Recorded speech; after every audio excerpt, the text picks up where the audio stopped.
ते रस्ता पूर्ण खोदलेला होता. मुंबईत सगळीकडे रस्ते खोदले गेलेले आहेत आणि एवढाच रस्ता शिल्लक होता ज्या रस्त्यातून एकच गाडी पास होईल आणि तिथूनच एक ट्रक येत होता आणि तो तिथेच थांबला होता. त्याच्यामुळे दुसरी कार पास होणं शक्य नव्हतं.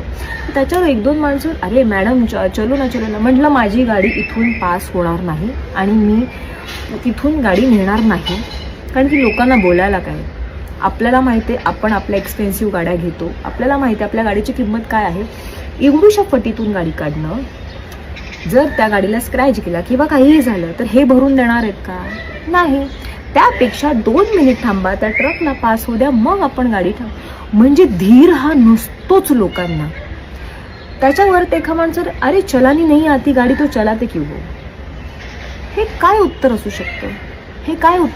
माझ्या ठिकाणी जर एखादा पुरुष तिथे बसला असता आणि तो म्हणाला असता की नाही यहाँ से गाडी नहीं पास होगी अभी, तर लोक ओके म्हणाले असते. पण नाही, हे एका मुलीने सांगितले ना. मुलींना काही अक्कलच नसते, त्यांना गाडी चालवण्याचा सेन्सच नसतो.